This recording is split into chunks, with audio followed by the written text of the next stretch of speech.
unmute me, and then now everyone will know that we're not just taking still photos of the altar.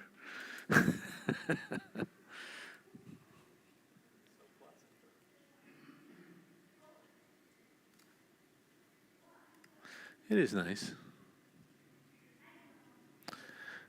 You got some lights, maybe? Over on the...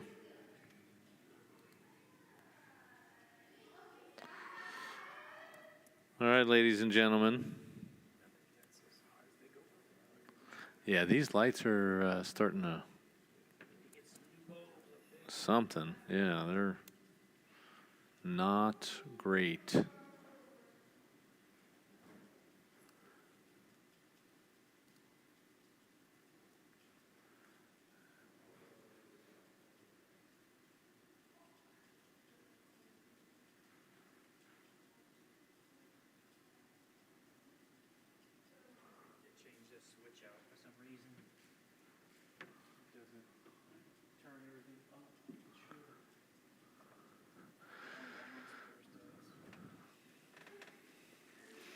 Oh, well. Oh, that's from this morning. Sorry. My tea. Drinking the hard stuff. Tea, Earl Grey, hot. Spoken like a captain. Captain Jean-Luc Picard. Star Trek, The Next Generation. What's that? Make it so. He got what?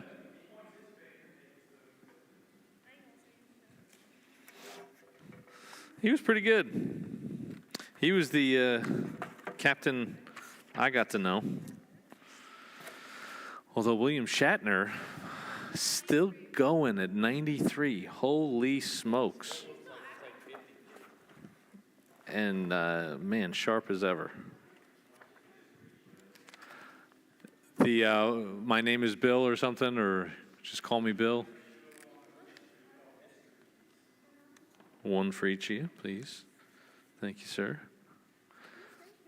I'll have to check it out. We do need one for Amanda. For Amanda? She's behind us. And do you know if Leah's coming? Oh, she's here. All right, there you go. If there's a need for any more, everyone, if you make a mistake or somebody else shows up, right there. Ain't there no more. Man. Sharp as a tack. All right, let's pray. Father in heaven, thank you. Thank you for this day, for this time, for this opportunity to be together. Bless our time. Pour out your Spirit to open up our hearts, our minds, our lives, and to help us to understand, absorb, and perceive and believe all the things that you have in mind for us today, all the things you're going to reveal to us today.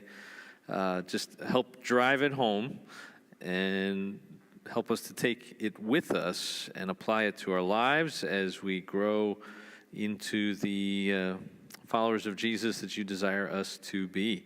In Jesus' precious and powerful name we pray. Amen. All right, so next to last topic in this group of topics here, the life Jesus offers, part 4, and then there's a part 5. But maybe actually before that, we got 2 things: project, and tell me in some paper or other project that if you want to do it in a different way, just let me know before you do it. So, but here's what Jesus means to me. Here's my faith in Jesus explained and expressed, and here's how Jesus has been a big part of my life, something along those lines. We kind of had a project going with the Cub Scouts. We have a bunch of these blessing bags that were put together they're out by where the food was tonight, the table there. I mean, there's a ton of those things. I didn't realize just how many there were. But they have to get somewhere, so that's the next step. Figure out how they're getting somewhere and who they're going to, and maybe I think there's some other things that can go in to fill it up. And don't forget, I think almost everybody, when I went through your binders, the catechism worksheets were severely deficient. Severely deficient. So, it's really pretty simple. It just takes a little bit of time and a little bit of effort, and I'm sure you can knock them out pretty quick if you just sit down and do it, write it a few times, put it in your own words, and then have a conversation with somebody. You can write out a bunch of them and then sit down and have a conversation with a mature Christian adult, a parent, grandparent, aunt, uncle, Mr. Scott, me, something like that, whatever. All right? So here we go, the life Jesus on. Any questions from last time or about what I just shared?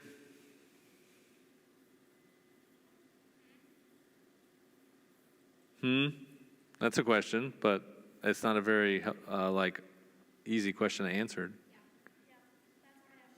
So any questions? That was my question. Okay, good. All right, so over the course of the last couple of years, we've talked about a lot of things. This is the exact same paragraph. I'm just trying to drive this point home. We've looked at biblical ideas and tried to show why they are, quote, true. All right, we did that when we looked at the Bible. We explained it and why it was reliable. Why they are true and important pieces of information to use to guide your life. But why does it even matter? Why? What does Jesus and what does Christianity offer? Why do we need it? Why can't we get it somewhere else? Those are the kinds of questions that we've been trying to answer. And I know it may seem kind of weird because, you're here, right? Like, Christians, baptized, believe, going through this process. But we live in a world that is not friendly to our faith and in a world that doesn't understand this stuff, these 5 topics in particular. And they try to present you an alternative. Just like last week, we talked about identity, right? Our culture is giving you, and you are assuming that this is how you develop an identity. And what I tried to show you, and sharing what Tim Keller did in the videos that I've been referring to, what we've tried to show you is that it doesn't really work. It's not a sturdy, durable identity that helps in all of life's challenges. And so here we are again. So that when you get to a point where you start to see how the world's ways of thinking about things aren't working, you go, oh yeah, that's right. It also helps us to understand and appreciate more what we have, apply it, right? Rather than just know, oh yeah, I believe in Jesus, he died, he rose. But what does that mean? How does that impact our lives? And why does it matter? So it's good for Christians and for people who are wondering about Christianity. So tonight we'll be looking at another passage from John's Gospel to talk about the meaning in life that we need and that Jesus alone offers. Meaning in life. Okay, so we've talked about satisfaction, we've talked about freedom, we've talked about identity, now we're talking about meaning, and then we're going to talk about hope. Okay, that's the last one. Not my daughter Hope, but hope, the idea, the concept. Let's read John 1 through 5, and verse 14. So we've got 1 through 5 up there. 14 may need a little bit of scrolling when we get to it, but here we go. In the beginning was the Word, and the Word was with God, and the Word was God. He was in the beginning with God. All things were made through him, and without him was not anything made that was made. In him was life, and the life was the light of men. The light shines in the darkness, and the darkness has not overcome it. And then in verse 14, and the Word became flesh and dwelt among us, and we have seen his glory, glory as of the only Son from the Father, full of grace and truth. Okay. Now, not really going to get a chance to explain all of this stuff here, but hopefully I explain enough of it in these next couple of lines here. All right. So John tells us that there is a logos, Logos. Okay? And this is sort of the Greek word. Logos is the word for word, that's translated word there. And it's the root for like all of the different like ologies, psychology, physiology, pneumatology. Is there another? There's got to be like 1,000 of these things.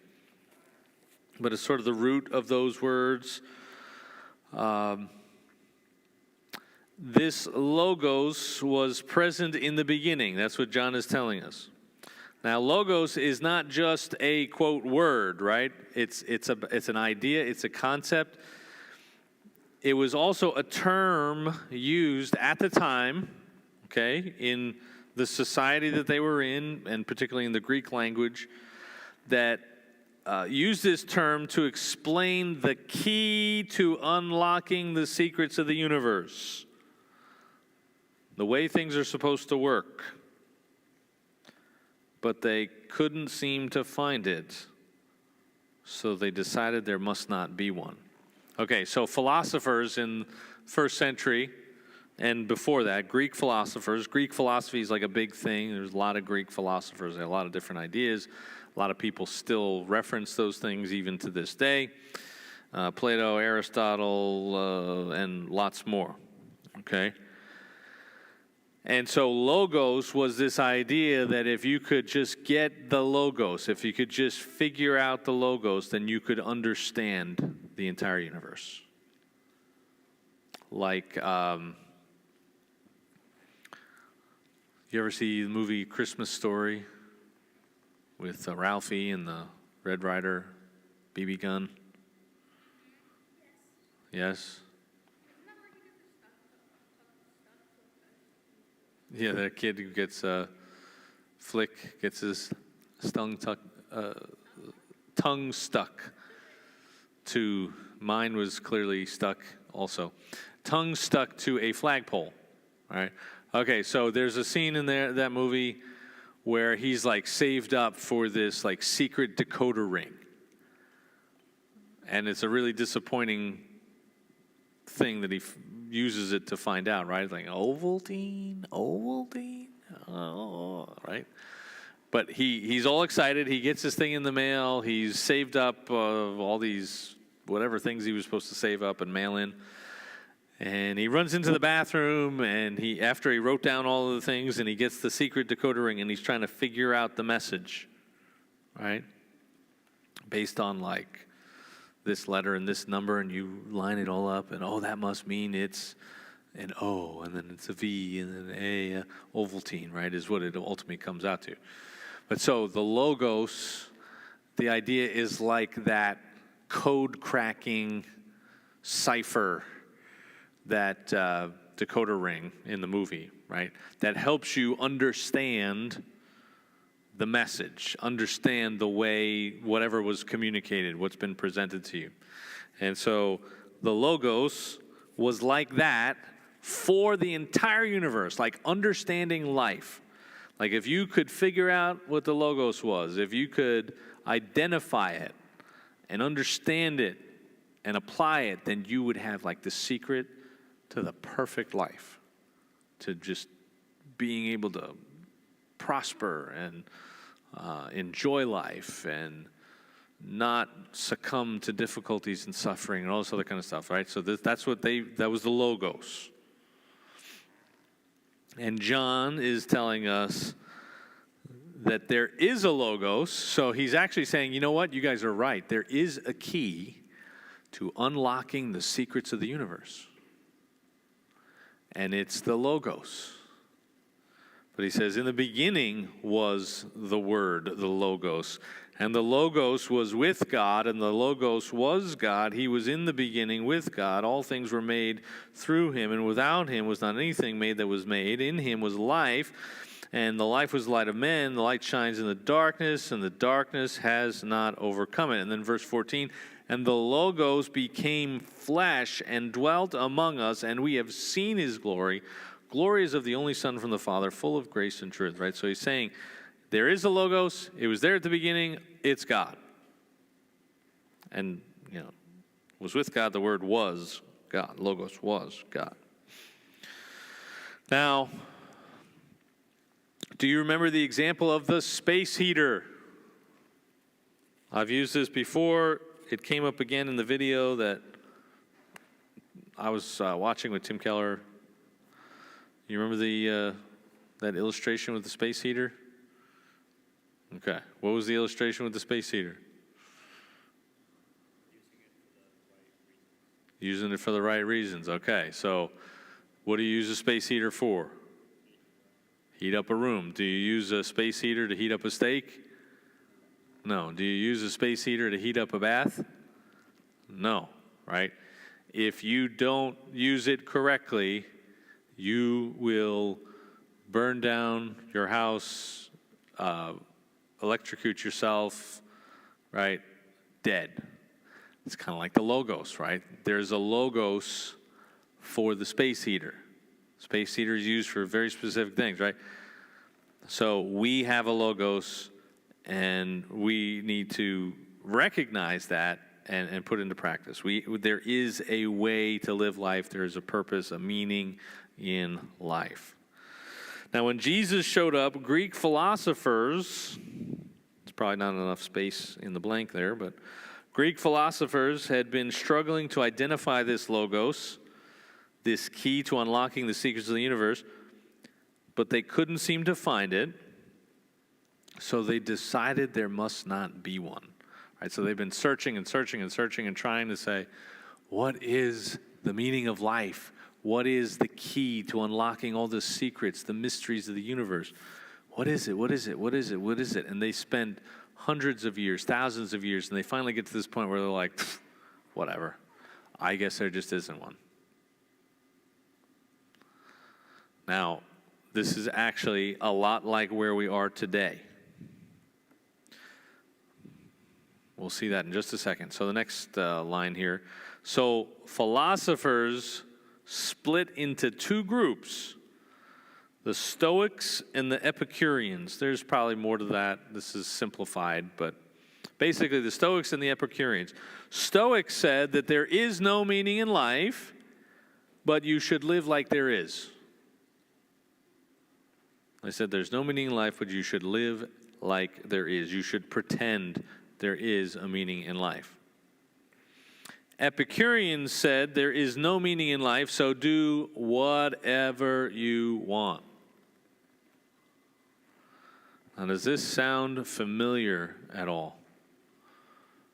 Does this seem like anything you're experiencing in life, in your world, in our culture? Yeah? People, what about them? They say that? Do whatever you want, yes. So, people today say, there's no meaning in life, so you better enjoy it. Which makes no sense, by the way. Like, if there's no meaning in life, what is even enjoying it like? That doesn't make any sense. There's no meaning in that either, then, if there's no meaning in life. Because they're like, oh, well, if the universe is just going to end up burning up in a big ball of fire one day, then nothing I do matters. It's all in 100 years from now, no one will know I existed. In 1,000 years from now, no one will know I existed. Even if I write a book or if I build a bridge or I do some sort of project that does something good for people, even if they are benefiting from it or reading it or studying what I've discovered for 1,000 years, at some point after that 1,000 years, 10,000 years, 100,000 years, 1,000,000 years, all those people will be dead. Eventually the earth will just blow up. Everything's going to crash into the sun and big black hole mess, just so nothing will matter. So enjoy yourself. What? I mean, isn't that kind of depressing? How do you enjoy yourself if that's what you think is really true about life, right? Anyway, so the Stoics said, so the Epicureans are the ones who say, hey man, just enjoy it. Enjoy every moment you can, okay? And then the Stoics said, but you should live like there is. I know there's no meaning in life, but act like there is, just because. You know, the stiff upper lip type mentality where you just toughen up and, yeah, life sucks, but so what? Yeah, there's no meaning in life, but so what? Be noble, be honorable, be a person of integrity, whatever that means, right? Like, how do we even know what that is if there's no meaning in life, if there's no purpose, real purpose behind anything that's going on, okay? So this is what's going on back then, and this is actually kind of what's going on now, all right? We'll explain that a little bit more in just a second. We all need a meaning in life. That's why we're having this conversation. That's why we're talking about this, okay? Because if the world is saying, oh, it doesn't matter, just pretend there is one or just go and have fun, that's not going to cut it. It simply doesn't work. We all need a meaning in life. Without meaning in life, we die. Okay? Here's the example that I have listed there. That's a guy's name, and that's the title of a book. I don't know exactly where he is now, but at some point he was at Harvard teaching medical something in medicine, okay? And he did this study at a nursing home where he found, nursing home is, you know what a nursing home is, right? Older people are all there, and they're all pretty much on their way out, right? They're near the very end of their lives. Maybe not the very, very end, but they're near the end. And this guy, Atul Gawanda, he decided he was going to try an experiment. And he got pets, dogs, cats, parrots, plants. He got all these different things. He brought them into the nursing home, and he made sure that every person had something. A cat, a dog, a parrot, a plant, a garden, right? Every floor, every room had something. And he said over the course of 2 years, the rate of deaths dropped by 20%. He said the use of what they call psychotropic drugs, really heavy-duty drugs, okay, dropped 50%. All because they had a meaning in life. They had a purpose. They had something that was beyond themselves, that they felt they were needed for. And all of a sudden, the entire atmosphere of this nursing home was transformed just by giving these people a meaning in life. I mean, think about a nursing home. If you don't have something like that, a pet or a plant or whatever, what are you doing there? I mean, people are just wasting away, waiting to die, right? If they don't have something to do. So this guy decided to do that. It proves that we all need a meaning in life. But our secular scientific culture tells us that there is no meaning in life. I already talked about that, right? If we came from nothing and we're going to nothing, then there is no meaning in life, right? Well, why are you going to exercise? Well, because this way I'm healthy. Well, why does that matter? Well, because then I can still work and earn an income. And, well, why does that matter? Well, I need to take care of my family. Well, why does that matter? Because that's what you're supposed to do. Well, if you keep asking that question, ultimately it gets to the point where you go, well, I guess it doesn't matter. If we're going from nothing and we're going to nothing, and no one will ever remember us, no one will ever care, no one's watching over us, there's nothing, then it really doesn't matter if you're a homicidal maniac or a noble person. Right? Because eventually it's all just going to burn up. It's just going to be a pile of dust that no one will remember anything. No person, no feeling, no soul, no anything goes on. No one's watching over us. It's just a variety of chaotic, random events that have formed us here, and we're just going to end up being extinct like the dinosaurs at one point, and, the universe will collapse. Nothing matters, right? That's what the secular scientific culture tells us, right? So that means we either make our meaning in life pleasure. Okay, that's like the Epicureans who just would say, hey, well, just enjoy it. There ain't no meaning in life, so you may as well have a good time. So our meaning in life, we make our meaning in life pleasure, or we have to, quote, make it up and pretend there is meaning like the Stoics, okay?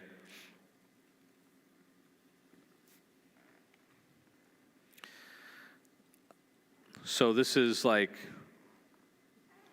some of the leading scientific people in the world, smart people, atheists, evolutionary people that believe kind of what I've described to you. They say, yeah, there's no meaning in life, but don't think about that. It's so freeing now because there's no one else telling you what your meaning in life is. You get to decide. You get to decide what your meaning in life is. Whatever you want it to be, that is your meaning in life. Now, we just had a sermon about the idea of pleasure, so check your notes on that, or go back and listen a few weeks ago. I think it was the 14th.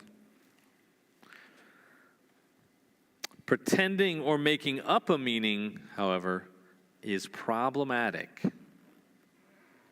That's what we're going to talk about. All right, so I just did this sermon. It was the end of escapism. It was really just about pleasure and how we're all worried about. What? How do you spell what?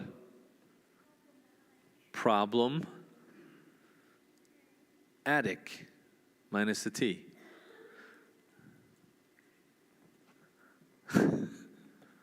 Problematic. That works, right? Problematic. Okay, so why is it problematic to say, oh, I get to make it up? I get to decide what my meaning in life is. I get to decide if it's, I'm going to live for this cause. I'm going to fight for the planet. I'm going to fight for some other justice thing. I'm going to fight for helping the poor. I'm going to fight for, I don't know, there are a million things people do. They make up their meaning. Or my career, or I'm going to be the wealthiest person in the world, or I'm going to be the most famous person in the world, or I'm going to be the best swimmer, or I'm going to be the best engineer making robots. I'm going to be the best pilot. I'm going to be the best member of the military. I'm going to be the best sailor, or the best soldier, or the best whatever. Right? That's making it up. That's what you're making up. That's my meaning in life. That's my purpose in life. I'm going to be the best parent. I'm going to be the best brother or sister or child. But can you still have a meaning in life without a belief in God? So the way Tim Keller in this video, if you watch it, the way he says it is like, well, yes and no. And really more no than yes. And the reason why you say yes is like, look at the nursing home idea.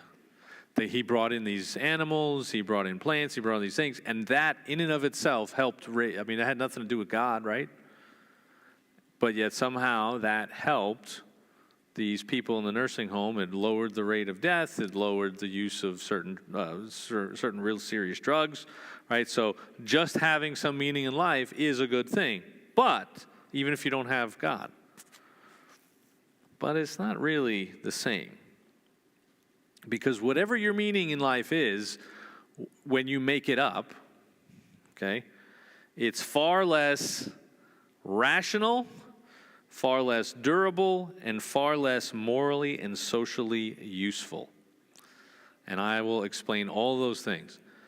Far less rational, far less durable, D-U-R-A-B-L-E, durable, like Duracell, D-U-R, and then able instead of a cell, not something else that might sound like.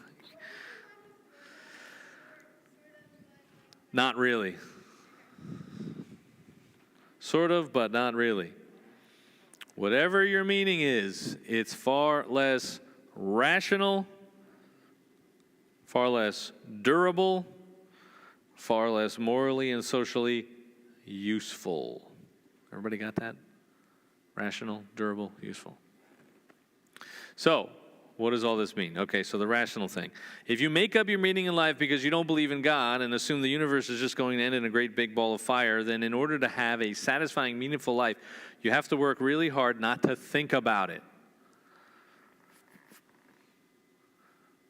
So it makes it far less rational, right? Because I mentioned this a couple of times in sermons very recently talking about similar topics. The leading atheists in the world, they say, yeah, of course there's no meaning in life. Of course we're all just going to burn up in the end and nothing matters. But just don't think about that. That's depressing. Right? Don't think about what we told you is the way life really is. Don't think about that, which it's not that easy to do. Eventually, you will think about it. Eventually, it forces itself on you. Okay? It does. Even when you believe in God, I can tell you from experience, at some point, you will be forced to wrestle with those questions. And you can try as hard as you want not to think about it, but it's really hard not to. And it's really hard not to be affected by that. Okay? So, just think of how bizarre it is that the leading smart people in the world go around telling everybody not to think about what they just told them. Like, hey, yeah, no, everything's just going to burn up in the end. There's no God. There's no this. There's no that. We started from nothing. We're just like these random accidents throughout, biological history. And one day we're all going to be gone, and nothing's going to matter. Universe is going to implode, just big giant black holes going to suck us all up, and the sun will burn out, and all this stuff, right? Like, just don't think about it. That's what they say. That's their answer. Don't think about it. Which means when you make up a meaning in life, you have to stop thinking about what life is supposedly, quote, really like. Aren't they always accusing us of not thinking? Aren't the Christians the ones that, oh, yeah, you guys don't use your brain, you don't think. Wait a sec, what? You're telling us not to think about the fact that life is terribly depressing in your worldview?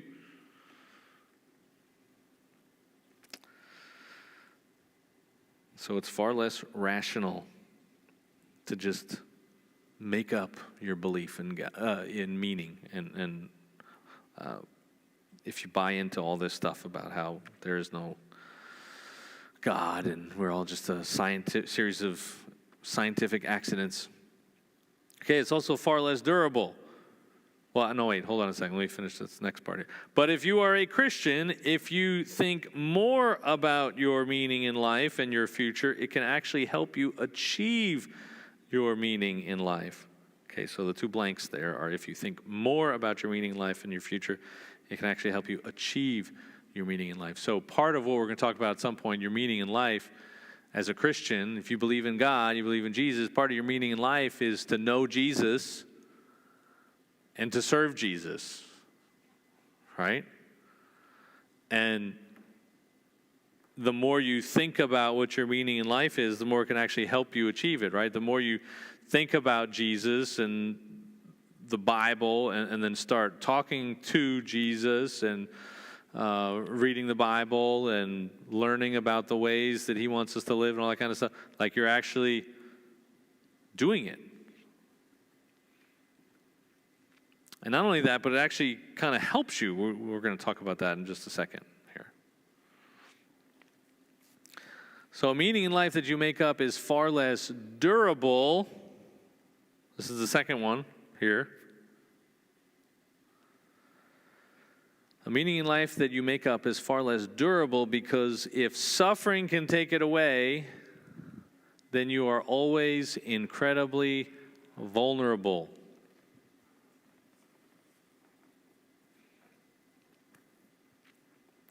So if your meaning in life is a career, can your career get taken away? Can that happen? It can happen. My dad was a pilot. When he was 55, meaning he had at least 10 more years of flying, he had a minor stroke. He hardly even knew it happened. He just got a little, felt a little off and had somebody drive him to the hospital. But the thing that happened was he lost the vision in one of his eyes. How many of you like pilots flying your airplanes that have only vision in one eye? You probably want your pilots to have vision in both eyes, right? So now, if his meaning in life is being a pilot, if that's his ultimate meaning in life, right? We all have a variety of things that we do, but if your meaning in life, your top reason for existing, the only thing that kind of helps you have meaning and purpose, feel valuable, if it's that, your career, and all of a sudden it's gone, well, that's not good. If your meaning in life is being a good parent, what happens if things don't go the way you hope or the way you expect? What if it's being a good daughter or son and you just can't get mom or dad to give you the approval you're looking for? Man, that can crush you. Right? Parents aren't always perfect, right? Sometimes we make mistakes and we have our own baggage as well, right? What if it's money? Can your money be taken away? Can you lose your money? Yeah, very quickly. We don't probably know a whole lot of people that were alive during the Depression, Great Depression in the 20s and 30s, but man, there are a lot of people that lost everything very quickly. Fast forward to the Great Recession, which you probably were not quite alive for. You were alive for maybe sort of the unwinding and the aftermath a little bit. That was like the housing crash of 08, 07, 8, 9. A lot of people lost their homes, lost their jobs, lost lots of money or investment value of a variety of assets, all gone very quickly. And if that was their meaning in life, man, well, now I don't have any more money. Now I don't have any more success. Now I don't have any more fame. I guess I don't have a meaning in life anymore. What reason do I have to keep living?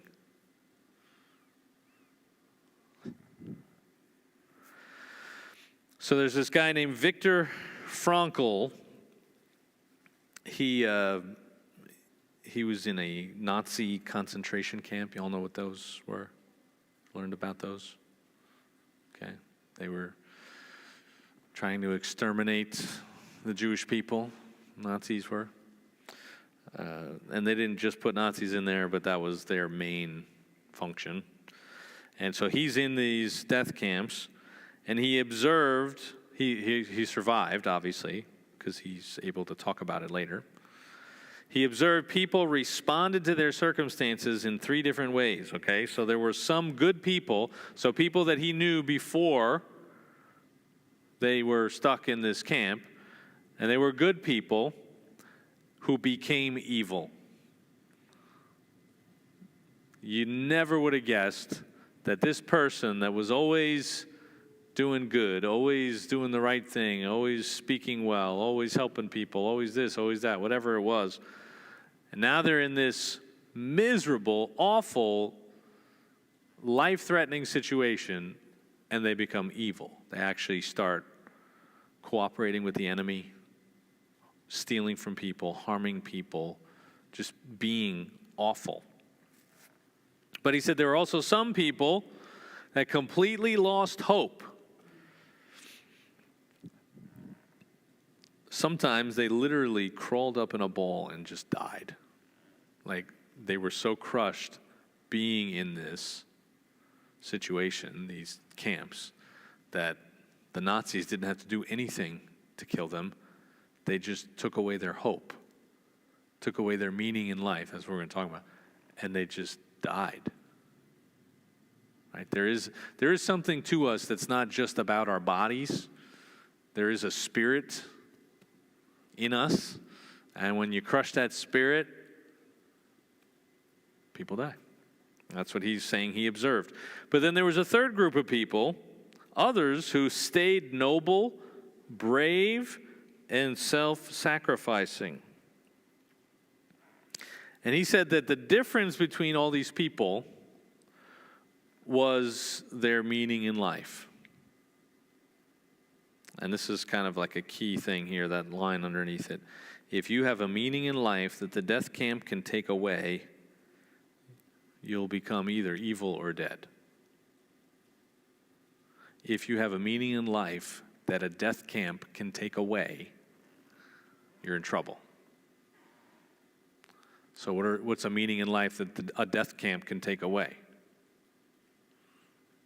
Your money, your health, your family, your job, your recreation, exercise, swimming, robotics, friends, dance. All these things are gone in death camp. They don't exist anymore. It's gone.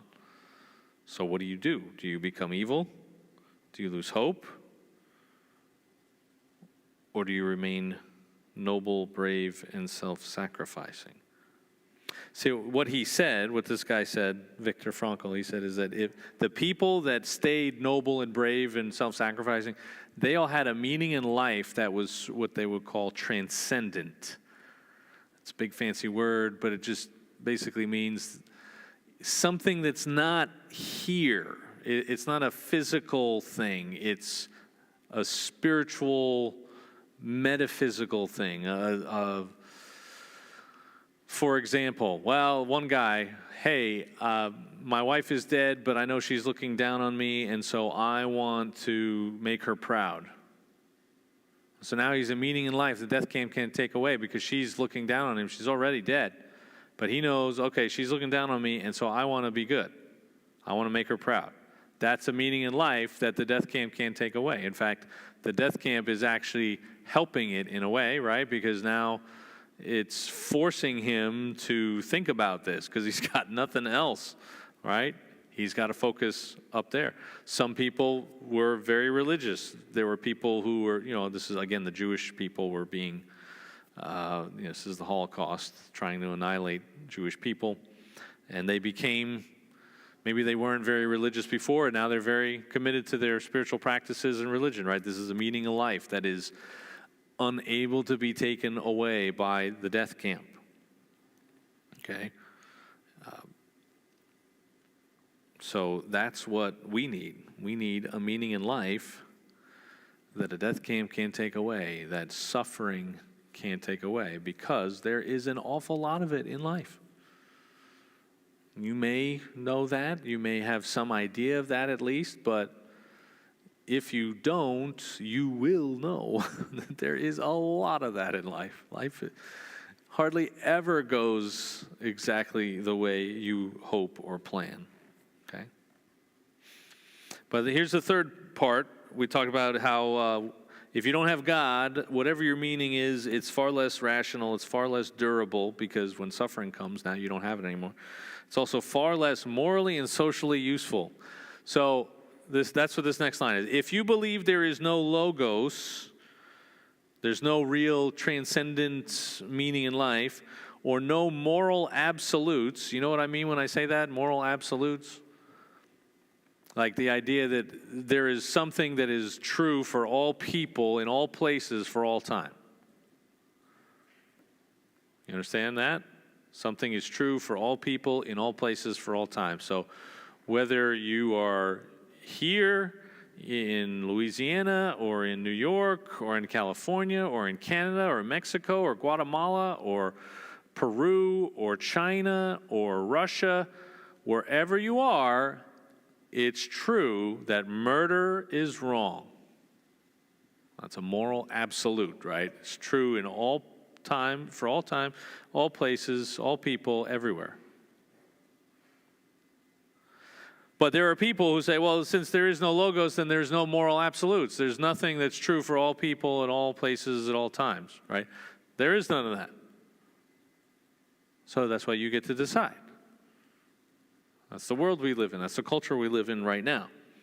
But if that is true, if you believe there is no logos or no moral absolutes, then you can't make anyone obey or change their behavior. Right? If it's up to you to decide, every individual to decide for him or herself, then you can't go and say, you know, murder's wrong, right? You shouldn't do that. You know, cheating on your taxes is wrong. You shouldn't do that. You know, cheating in this game is wrong. You shouldn't do that. You know, adultery is wrong. You shouldn't do that. You know, marriage is marriage, right? Like, that's where it's at. Nothing outside of that. You know, you shouldn't steal. You know, you shouldn't say things against people, bearing false witness, not just false witness, but you got to hold up their reputation. Hey, you know, you shouldn't take the Lord's name in vain. You should remember the Sabbath day. You should honor your parents. You should honor all those in authority. If you say that to somebody who doesn't believe that there's an absolute, moral absolute, that there's this truth that transcends time, space, places, people, everywhere, are they going to listen to you? No. And if you believe that it's up to the person to decide, then who are you to tell them how to live their life? Isn't that like, who are you to tell me how to live my life? I mean, like, that's got to be in every single TV show that's come out in the last 30 years. There's some line at some point in the series where this idea comes out, right? I'm pretty sure every single Disney movie I've seen come out in the last several years has that almost as like the idea, the central idea that you're in this situation, you're born into something, you grew up in something, and you have to figure out how to get out of that and be yourself and be you and be who you want to be, who you decide to be. But if that's what we're all doing, then how can any of us tell any others what we're doing is right or wrong? So, for example, Tim Keller in the video version of this, he tells this story about an anthropologist who is doing work in Africa, okay? And she is interacting with all these different African tribes. And as she's interacting with these African tribes, she's realizing that, really, the way they're treating their women is wrong. It's very oppressive, very controlling, abusive. And she tries to say, hey, you really shouldn't treat your women like this. They have rights too. And what do you think they said to them? The African tribal leaders said to her. What do you think they said? Shove it up your rear end. Yeah. They probably didn't say it quite like that, but they said, don't you impose your white Western values on us. Right? There are no moral absolutes. Your rules are just culturally established, and so you have no right to tell us what to do. How do you ever help in this messy world? How do you ever get anywhere if there's no truth, if there's no real right or wrong, if there's no real transcendent meaning in life, a meaning in life that a death camp can't take away? How do we get better? How do you, right? You're the next generation. You're the future. How do we have a brighter future if you can't even talk to people about right and wrong? So that's why if you have a meaning in life without a belief in God, it's far less rational, far less durable, far less morally and socially useful. Okay, so what's the Christian meaning in life? We could probably spend a lot of time trying to pick that apart, but basically, what we read earlier in John chapter 1, we talked about in the beginning was the Word was with God, the Word was God, He was in the beginning with God, all things were made through Him, and without Him was not anything made that was made. In Him was life, and the life was the light of men. The light shines in the darkness, and the darkness has not overcome it. And the Word became flesh and dwelt among us. And we have seen His glory. Glory as of the only Son from the Father, full of grace and truth. So, the Logos is a person. The meaning of life, right? The key to unlocking the secrets of the universe is a person. His name is Jesus. And so the Christian meaning in life is to have a relationship with a person, the person who is the Logos, who is the Word made flesh, namely Jesus Christ, and that might be a typo, to live a life pleasing to Him. Now, while this may seem potentially problematic, when someone loves us and we love them, it happens naturally. So what's that all about? So meaning in life is to have a relationship with a person. If your meaning in life is to have a relationship with Jesus Christ, can you have a meaning in life when your entire world is falling apart? Yes. No? Did you say no? You can still have a relationship with Jesus Christ even when your whole world is falling apart around you, right? In fact, if your entire world is falling apart around you, do you think it might actually help you with your relationship with Jesus Christ? Do you think you're going to need to talk to Him more? And think about Him more and think about what He's done and how much He loves you and what He has planned for the future and how this is not going to always be this way? Yeah, it can help that, actually.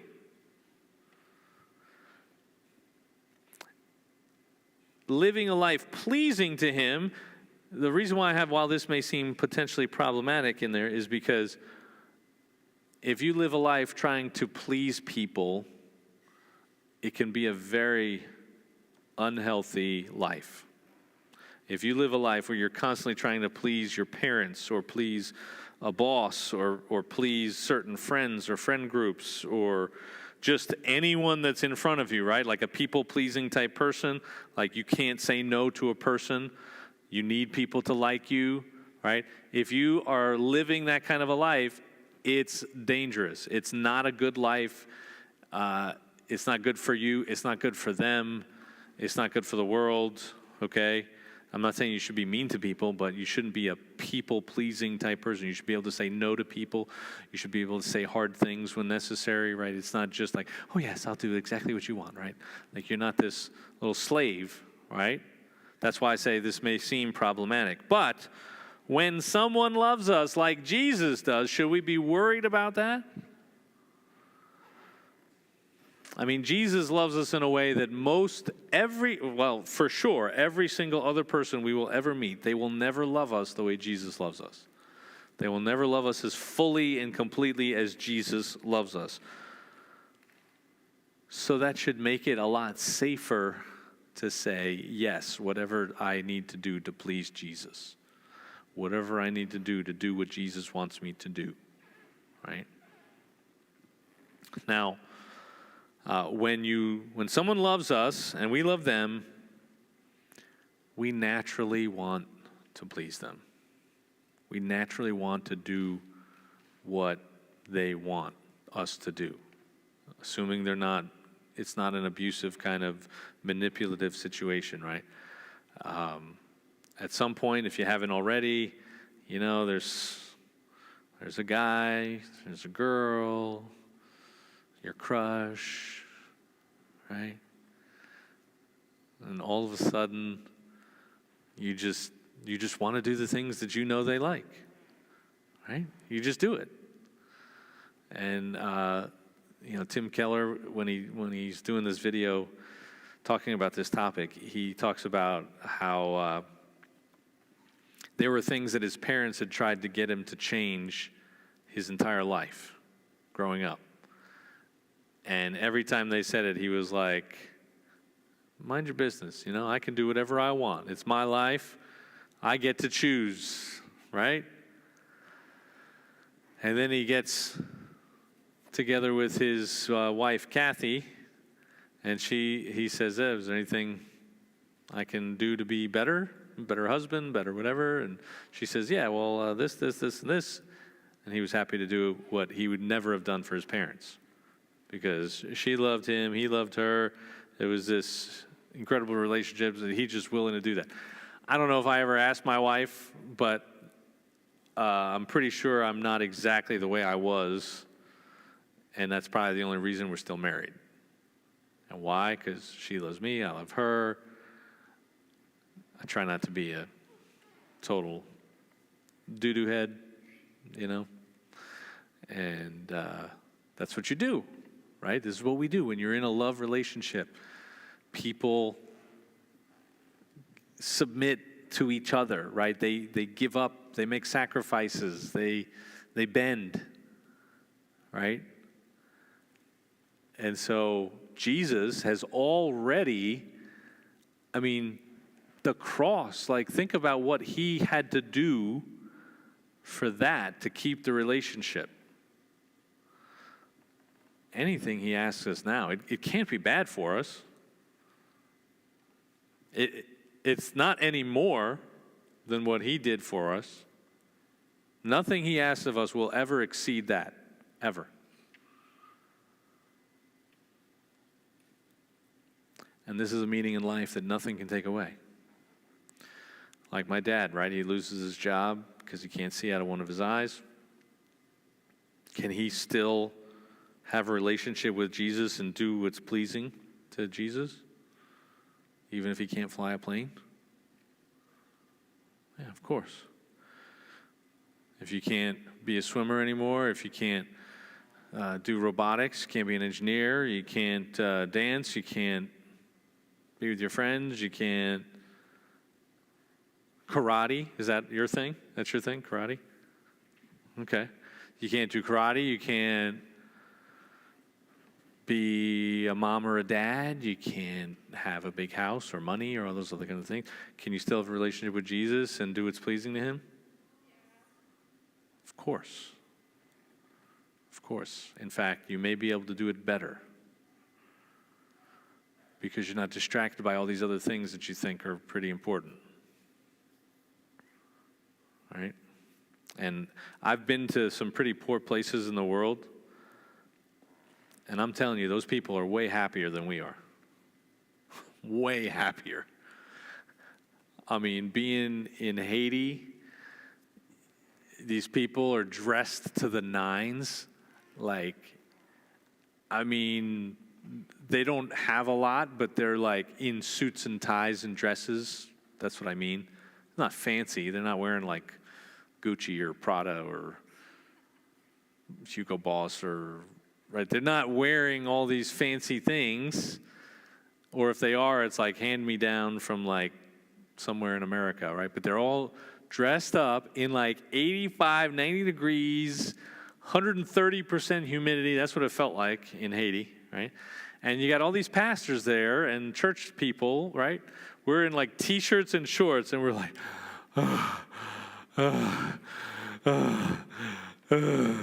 you know, up on this mountain where the air is thin, at least thinner. And we're in church. We're in like a little, like maybe the size of where the chairs are. Okay, just this little square. And maybe 3 times the number of people that there are seats. Squeezed in, packed in. And we're up front, and they have this service. They're speaking different language, and you kind of get it. You don't get it all. They're trying to translate, but it doesn't. But then they start singing. Holy cow. They belted it out. They weren't going, oh, I wonder if the person in front of me is going to cringe when they hear my voice. They didn't think about that. They didn't think about the fact that they were poor, they were hungry, they didn't know how they were going to feed their kids. Or I forget if this was the same trip or not, but there was that same village in Haiti another time or that time, talking to a mom who had 4 kids. There had just been a torrential rain, and they live in a little hut, right? There's no floor. It washed everything out of their house, gone down the mountain.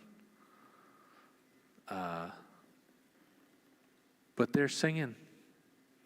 They're smiling. They're happy. Because their meaning in life is still to know Jesus and to do what's pleasing to him, to honor him, to glorify him, to praise him.